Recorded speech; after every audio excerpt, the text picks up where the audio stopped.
Hey there, Shalini Mittal here from Tech Gatha, and this video we will see how to create classes in Java. Last video we understood why do we need a class and the purpose of the same. So let's get started.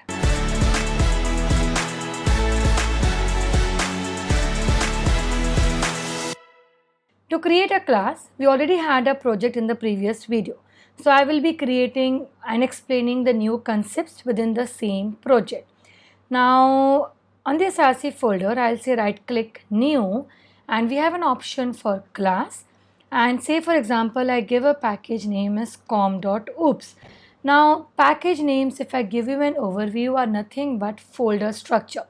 So say if you are using a Windows machines or if you are using a Mac machine, you always create folders, right? So I will have different folders where you would be storing, again you will have subfolders where you would be storing the files or demos or PPTs or images or audios, videos in that folder. So basically folders are nothing but they help you organize your files and whatever content you have. Same are the packages in Java as well. They help you organize or structure the classes that you create in Java. So all the OOPS concepts that we are going to learn, I'll put it inside a package com.oops, so it's organized. And let me give a class name author. Now if you remember in the previous video, we tried to identify the attributes of a class author. So in my case, the attributes can be a author will have an author ID, the author will have a name, and the author will have the genre for which he or she writes the stories or books or magazines, and the author, say for example I can write which country it belongs to, right? I have this, fine. So I have created a class. Now this class is also called as user defined data type. Why it is called as data type is, see, when I created a variable author ID of type int, in that case this variable needs only 4 bytes of memory, that is the size of int. But when I say a class author has int, string, string, string. You can have double, you can have any other variables or any other attributes. Say for example if it was book, I may be having a price of a book which will be of type double. So the size of the class is defined by the user or the developer who is creating it. Hence it is called as user defined data type. These data types are predefined, which have a predefined size, and you cannot change the size. Now if you remember, we had discussed, we basically define the structure. So say for example I own a magazine and I have authors who publish articles in my magazine. So I need to have the list of authors who work for me. So I would want to take the information from every author. So the information that I am going to take is the name, genre and city, and will assign an author ID for the same. So these, you can say, the information, or I've created the structure, and the structure remains the same for every author, and what changes is the values. So now what I need is, I need to be able to provide different values for these variables for different author. But these variables are inside a class. So say I create a new class and I give it a name as author test. Now see, I'll open this side by side so that it's convenient for you to understand, right? And now I'll just have a main method. Now see, if you want to assign values to author ID a name. Now this author class has these variables. These variables are defined within the boundary of the class. You can see class starts from here and class ends over here. So it is created within the boundaries of the class. You won't see, like for example in the previous examples we saw, we created a variable inside the main method.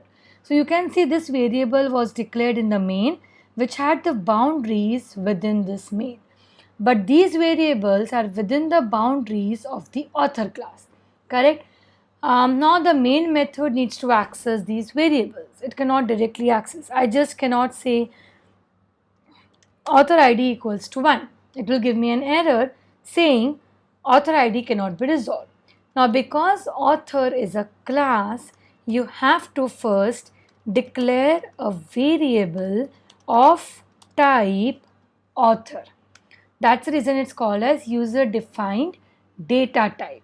So if I want to declare a variable of type int, what do we do? Int x, and we declare a variable of type int. I want to declare a variable of type author. So author and the variable name. So here I can say that A1 is a variable of type author, right? Now if I say A1 dot, because to access the variables inside a class, I have to use the class variable name followed by a dot, but it says A1 is not initialized. I've just declared. I haven't initialized. Now initializing the class variables are different than initializing these variables. I can just say x equal to 1 here, or I can say x equal to 10 here, right? So I can declare initialize at one place, or I can declare here and initialize later on. But when I talk about classes, the way you initialize a class object, because it's a data type, it requires memory. So I need to allocate memory.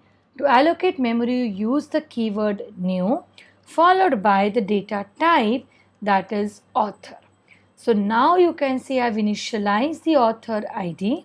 Same way I can say A1 dot a name is equals to a value. I can say A1 dot country is equals to some country, and A1 dot genre is equals to say suspense. Correct? Done. So I've created the object of the author class and I've initialized the values for this author. Same way I can create one more object because I have another author. So that second author will be author A2, and I can directly write in one line. So I can also declare and initialize the class object in a single line by saying author A2 is equals to new author, and then A2 dot author ID, A2 dot a name, A2 and A2. I can say 2, I can say a name, suppose Susie, I say country USA, and suppose I say the genre as education, right? So how many authors or author objects have created? 2. This is 1, this is 2. I've initialized with the values ID, name, country and genre. Same way I've initialized the values over here with author ID, name, country and genre. Now let me add one more, and I say, for example, char gender, and I would want to initialize the gender as well. So I can say gender is equals to F for female, and same way here I'll say A2 dot gender is equals to say F again for female. For male you can have M, right? So okay, I did not save. See, it gives me an error. I do have a gender variable in the class author, but can you see I haven't saved it? The asterisk sign provides me the asterisk sign tells that I haven't saved it, so you have to save it. Now if I display the value, see if I say author A1 details, right? So I've created the object, I've taken the values of the different authors, and now I want to display the values. So say for example, I can say A1 dot a name. Again I can say sysout country A1 dot country, and this way you can go for all other values for the author class. Same way A2 details, A2 and A2. See if I run this, I got the details. So author A1 name country, author A2 name and country. Now the most important thing to note over here is, see, these variables were initialized on A1. These were initialized on A2. So when you say A1 dot, it is able to provide you the value that was used to assign using A1. When I say A2, it is able to provide me the value that was used to assign A2. So the dot operator is used to access, and now these variables which are defined inside the class are called as data members because they store data. They hold data and they are member of a class because they reside directly inside the class. Curly brace starts here and curly brace ends here. Okay, so these are then called as data members, or you can say attributes of a class, and the way you access the members of a class. So we have the members which can store data because they are variables, hence called as data members. And to access the members of a class, you create the variable of a class, you create the object of a class. So ideally this A2 is an object of type author, and to access you use the dot variable.